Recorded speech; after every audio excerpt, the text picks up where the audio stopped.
Good morning.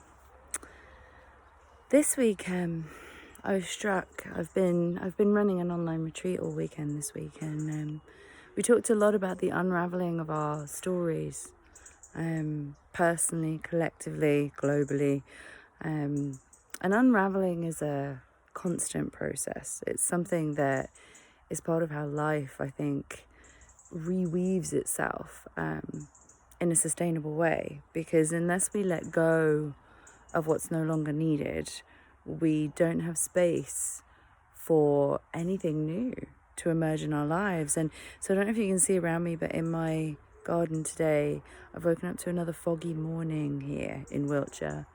And one of my dear friends and teachers, Tanar Whitemore from Sacred Ground, always used to remind me, still does, the fog, when the fog descends down on us, it's a gift. It's a time of not knowing. It's a time of unraveling, actually, if we choose to allow it. And so this idea of the fog of unknowing being something that's been so pervasive this year in the world, this sense of, can we be uncomfortable and still move ahead? Can we be uncomfortably excited, maybe, about what the future might hold, even when in the fog we can't see further than perhaps a few meters in front of our face?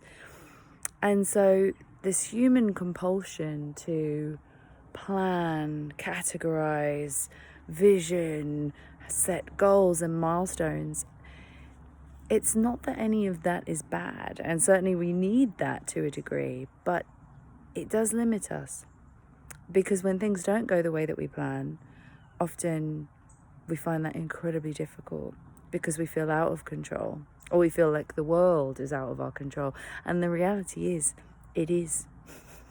It is, to a degree.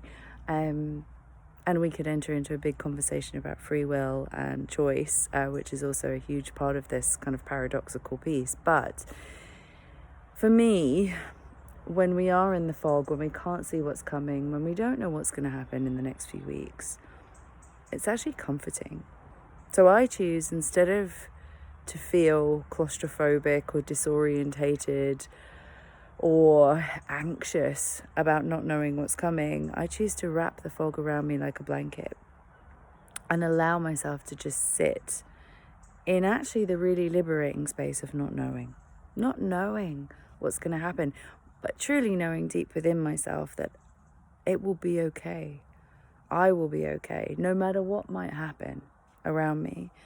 And I think it's that practice that is perhaps one of the most liberating things, because then truly it doesn't matter what happens in the outside world. On our inside world, we feel free. And so I offer you the contemplation on the fog, to see what is your reaction to it. Does it annoy you? Does it scare you?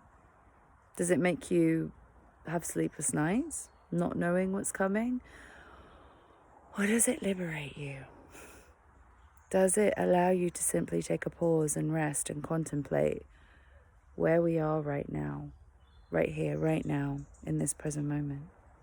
So embrace the fog in your own way and see what lessons it has to teach you. I'll speak to you again soon.